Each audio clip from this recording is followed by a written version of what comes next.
Before we move on, I'm going to backtrack and briefly cover running back Alex Hawkins, a player that would be released from the team in September of 1959. Even though he wouldn't be a factor for the Packers at all, he did write an autobiography, My Story, and I'm sticking to it. And in this, he covered the early part of Lombardi's arrival in detail. Hawkins was chosen by Green Bay as the 13th player in the 1959 NFL Draft, and although he would go on to have some success with the Baltimore Colts, his time with the Packers is what I will focus on, as it provides an interesting perspective for someone who didn't have time to really buy into Lombardi's system religiously. As I said before, both Tom Bettis and Lamar McCann would leave the Packers in bad terms, but they spent more than one season there, and they both got significant playing time.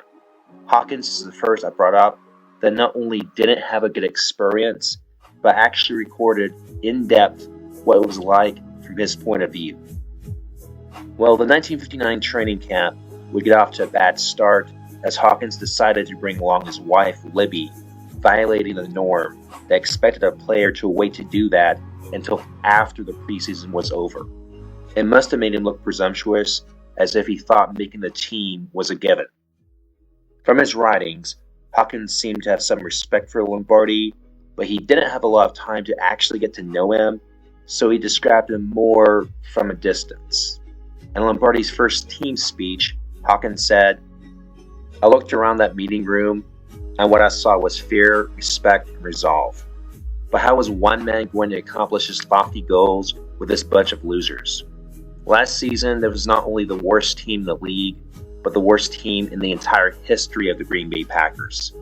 There was no doubt that Vince was a strong-willed and powerful person, but to attain the goals he had mentioned, he would have to be even better than Paul Brown. If that were the case, it scared me to think of how much fun I was going to miss playing for this man." And right there, we have the first problem with Hawkins. His mentality was a terrible match for Lombardi. Instead of getting excited like Bart Starr did, where Starr called his wife and told her on the phone that things were going to be different, he had to call her on the phone because Starr didn't bring her to camp. Hawkins instead focused on how he wasn't going to be able to have fun. He continues, "I knew Libby would be there for our first practice, and I couldn't wait to tell her about this strange person. And on that first day of training, he observed Lombardi approach two linemen. According to Hawkins, Lombardi said, 'Both of you are fat and out of shape. Neither of you looks like a Packer. Turn in those uniforms, you're dismissed.' Hawkins didn't know their names, but said they were the first two to ever be cut by him. So if this was accurate, Lombardi decided to kick two people off the team from just looking at them. He didn't even see them play or run for that matter. As Hawkins said, they were on their way to the field. They hadn't even had a chance to fail yet."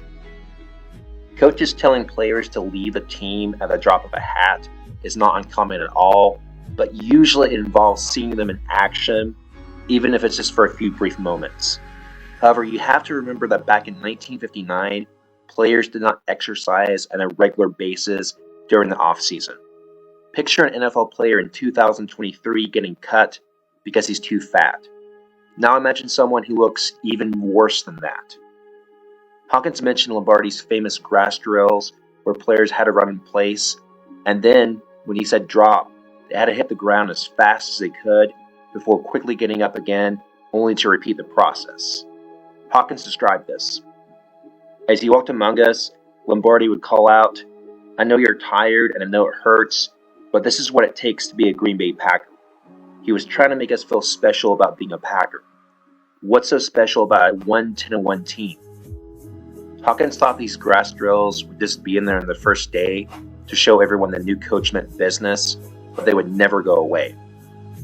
The fact that Hawkins incorrectly guessed they were just a ploy and not something Lombardi wanted to do on a regular basis seems like a weird conclusion to come to from a modern view, and even back then he should have known better, but again, many NFL clubs were lackadaisical when it came to exercise.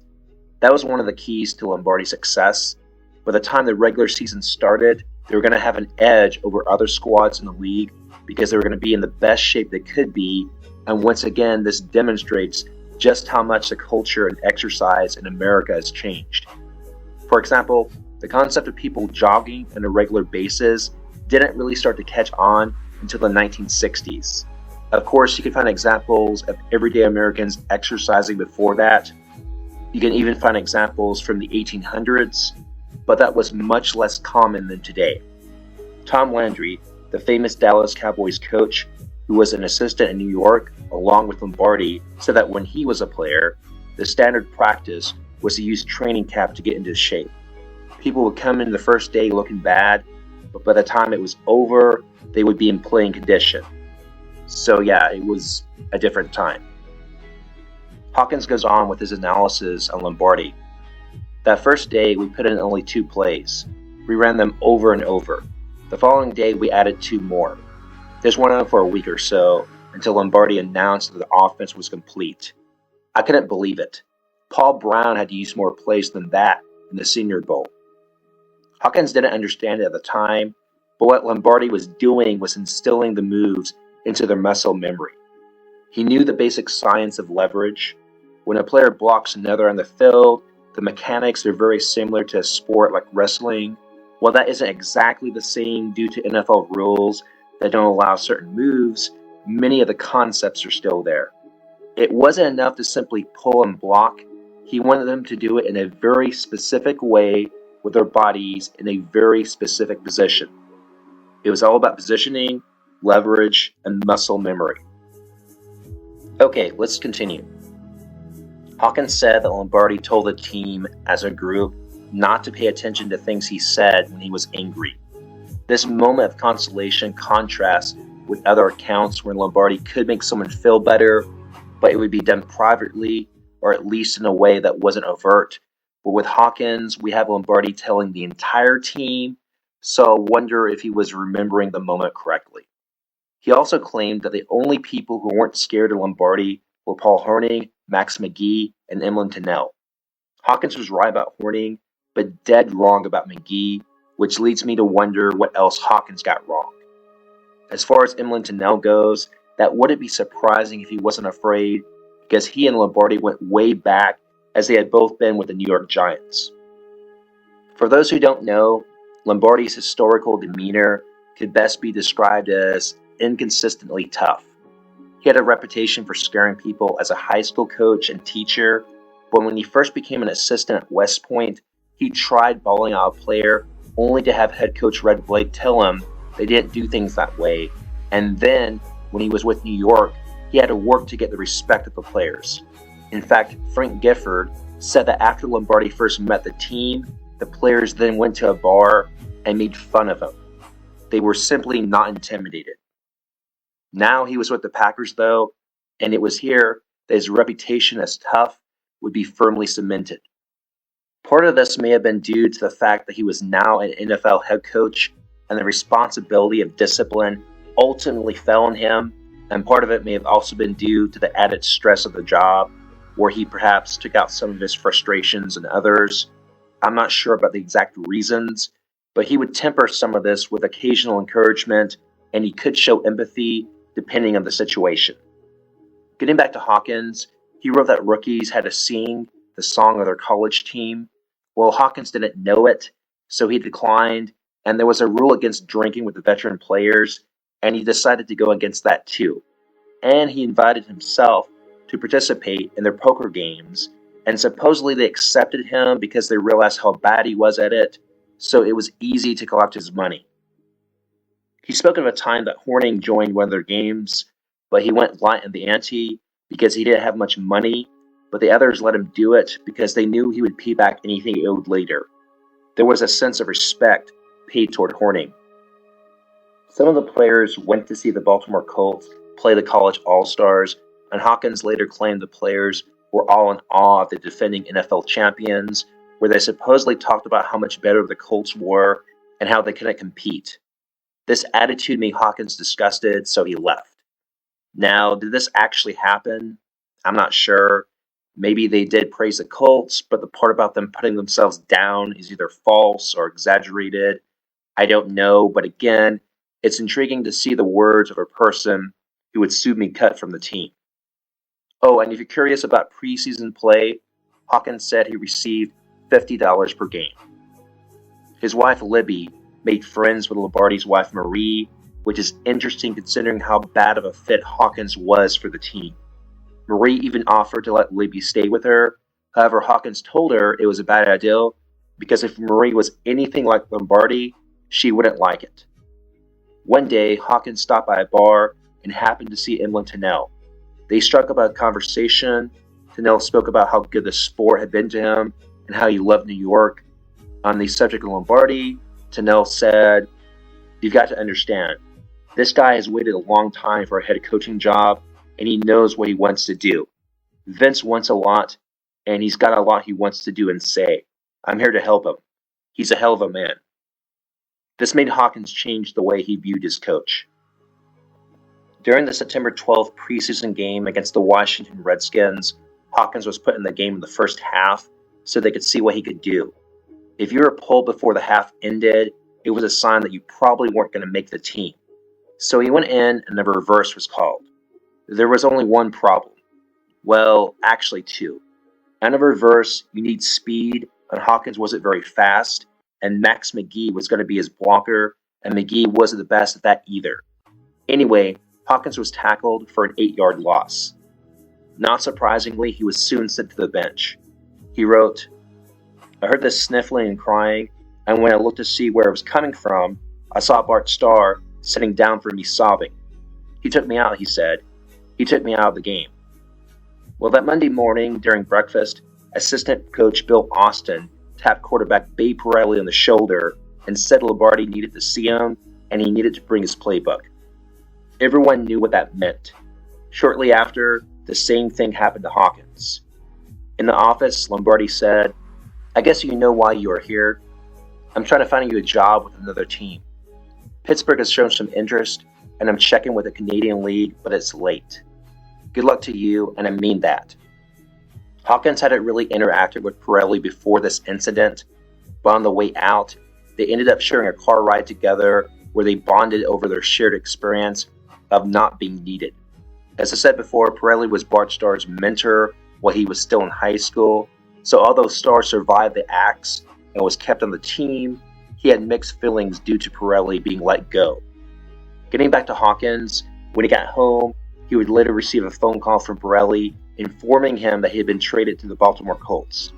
Hawkins wouldn't get much playing time in 1959, however the Colts would repeat as champions, and while he never made the Pro Bowl, he would be a good role player for them in 1960 and 1961.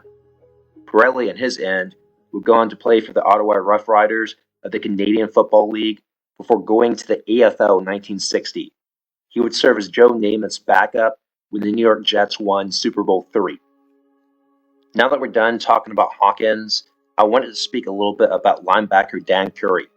Currie would get picked by the Packers as the third overall selection in the 1958 NFL Draft. Although he is not a Hall of Fame player, he had 2 Pro Bowl seasons, including in 1962, where he was selected as a first-team All-Pro. The reason behind why he didn't go further in his career was due to an unfortunate injury. Packers historian Cliff Kirstall writes, "A blindside block in his 5th season damaged his left knee and dimmed his future. But until that point, Currie was on course to be a Pro Football Hall of Fame candidate.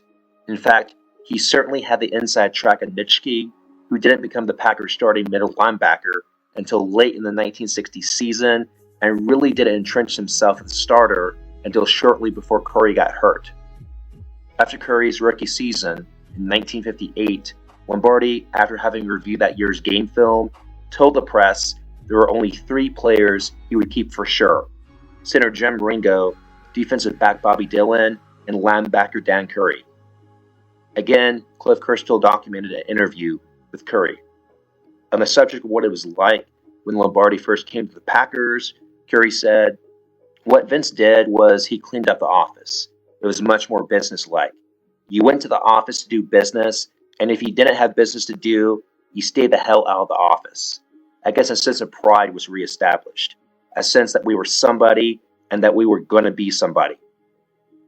And Currie backed up other accounts of Lombardi mostly being hands-off when it came to defensive planning. Bingston ran the film sessions most of the time, although Lombardi would come in and chew us out on occasion. Phil seldom hollered or screamed, he just pointed out our mistakes. In the old locker room, which is now a toilet at the south end of the stadium, we always had our meetings in a visiting locker room. Lombardi came in once and started hollering and screaming, walked out and slammed the door. Although he wasn't in the meetings, he wanted to let you know he was still running the show. I said to Phil, "What the hell was that all about?" He laughed and went back to the movies. He also brought up Ray Nitschke and his early career struggles. Ray always had the talent. It was him getting a hold of himself. Once he got rid of that, he learned in Chicago, Ray had a running battle with people. Like Fuzzy Thurston told him one day, "Ray, why don't you stop with all that? Knock the guy down, tell him he made a great block, go back to the huddle, and get your defensive assignment." Funny thing about it, once Ray did that, he really became a better player. He got rid of the street talk, trash talk. He was a much better player after that. Of course, there were also the social things. He got married, stopped all the drinking, and stopped all the other stuff. On Emlyn Tunnell, he said, "Emlyn was a very good team player. He communicated very well. He helped us establish a lot of pride with our defense, and he knew where the big plays were going to be made. I know he helped me a lot. Communication, where he'd be at certain situations, where your support was." Although Currie was never enshrined in Canton, he would be inducted into the Packers Hall of Fame in 1984. Now that those two items are out of the way, let's get back to the newspaper accounts. November 16th, 1959. The game against the Baltimore Colts started off with Green Bay receiving the opening kickoff. With the ball on their own 30-yard line, Starr got off to a great beginning by connecting with Max McGee for 37 yards to take it to the Baltimore 33. However, a chance for an early opening drive touchdown was missed when Starr tried to hit McGee again, but overthrew the pass. A disaster unfolded, as well throwing to the left in a screen. The ball went off Horning's hands and into the arms of Big Daddy Lipscomb.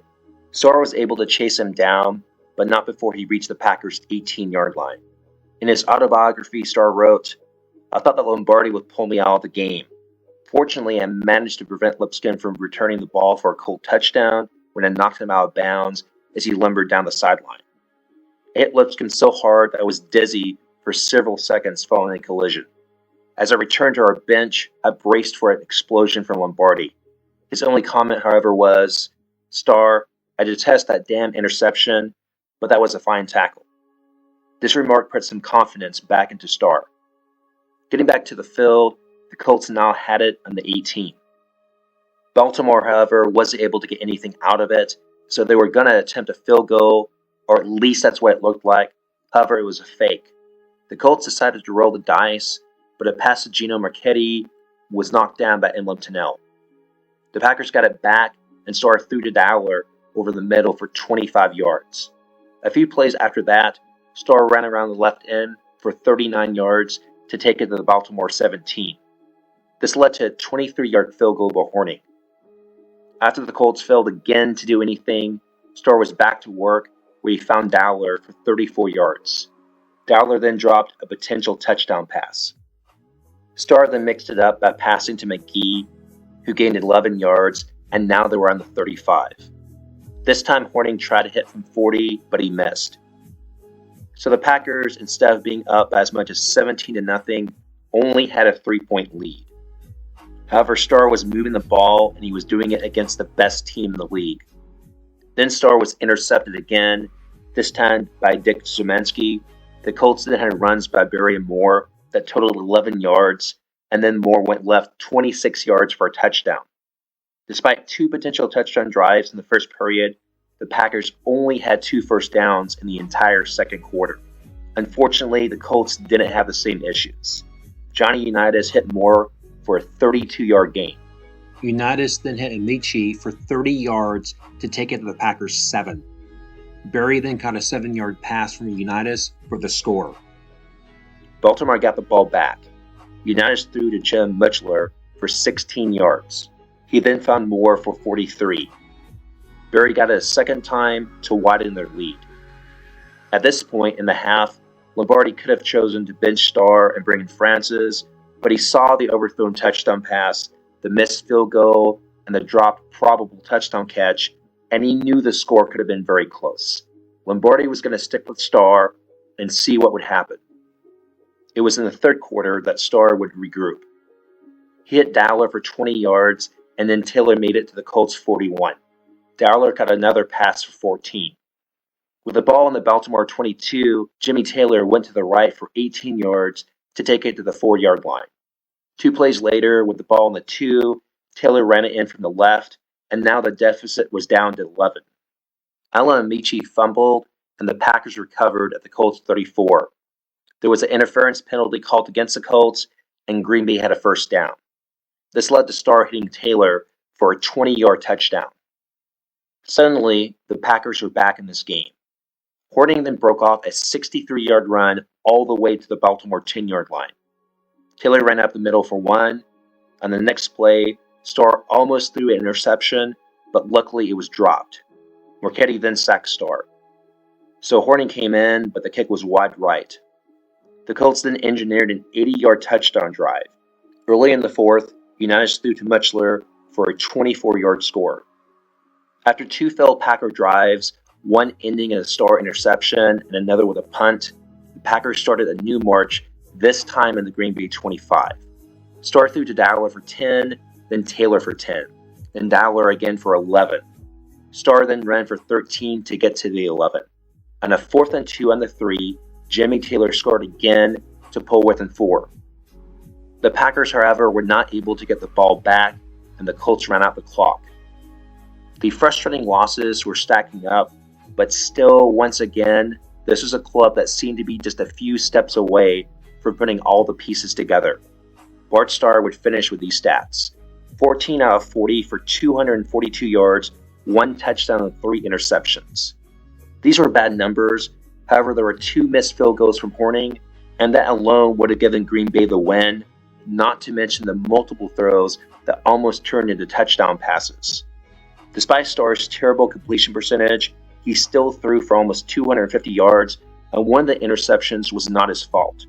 And again, they did this against the best ball club in the NFL. Getting back to the rest of the team, Jimmy Taylor put up this: 16 carries for 79 yards and 2 touchdowns.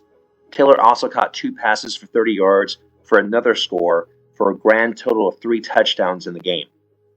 And rookie Boy Dowler lit it up with 8 catches for 147 yards. After the game, Lombardi said, "We played the same kind of a ball game in the second half as we did in the first. We just did things a little better.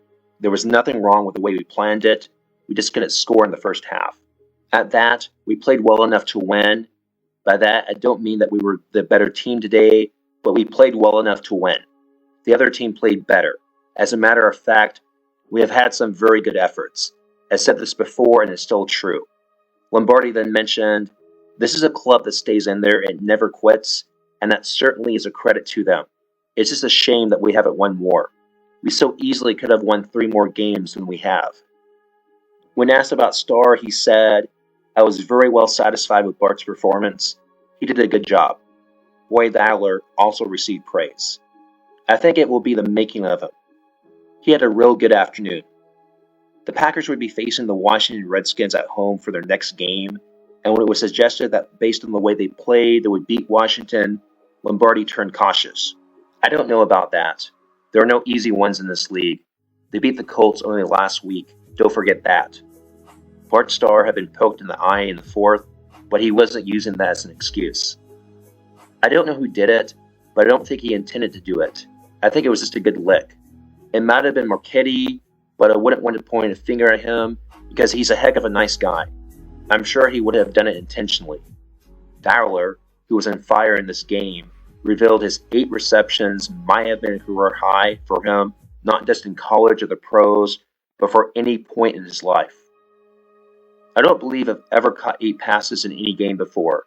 I think I had 6 in a college game once. I should have had more, damn it." And in case you want to know, Alex Hawkins, who was, of course, now with the Colts, didn't register any stats for this game, although in their first regular season match earlier in the year, he did have 41 yards and 10 carries. In Paul Hornung's autobiography, he addressed the 5-game losing streak. I told Jim Taylor to get well in a hurry because I couldn't take getting beat up every week. But he missed the next 2 games, both losses. And even when he returned, we lost 3 more. Had our fast start been only an illusion? Was the old Pat back? These were the questions being asked in the newspapers. November 17th. The temperature on this date broke the town record as the coldest ever, as it was just over 0 degrees. This didn't really disrupt any plans though, because Tuesdays were already supposed to be light workouts. The Packers were now 3-5 and were about to take on the Washington Redskins, who had an identical record, and yes, the Redskins did beat the Colts 2 weeks before, but they followed it up by losing to the Browns 31-17, so there had to have been a feeling that maybe the losing streak was finally going to come to an end. Despite Dowler's 8 receptions and the time period that this was in, his performance wasn't close to breaking the team record for most in the game. That honor still belonged to Don Hudson, who had 14 against the New York Giants in 1942. Oh, and Lombardi publicly praised Starr by stating, "We now have 2 good quarterbacks." November 18th. Sports writer Art Daly wasn't sure about what to expect in the upcoming game against Washington, and Lombardi lamented on the cold weather messing up his practices. Being really cold the day before on a Tuesday was alright, but on Wednesday, practice was supposed to get back to normal. I learned this about the weather here. You can't put in anything new after November 1st. You don't get a good chance to practice it. And the team's clubhouse wouldn't be a sanctuary from the chill, as our furnace was on the fritz, so a repairman had to be called in. November 20th. Lombardi announced that Starr would start for Sunday's game against the Redskins. He said, "Starr deserves a starting chance." Lamar McCann was noted as being healthy, but not 100% yet. In other words, Lombardi wasn't just starting Bart Starr out of necessity. November 21st. The Packers were listed as favorites in this game by a few points, although the article didn't mention a specific number. The power of the Redskins' rushing attack was mentioned, along with their passing, and as discussed in the previous articles, Washington's offense was viewed as a little bit more dynamic.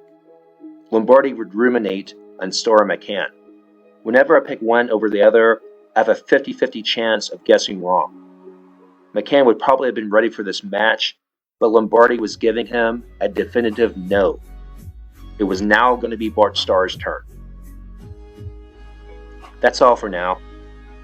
When we continue, we'll finally come to the end of the slide and the beginning of the rise of the Green Bay Packers. See you next time.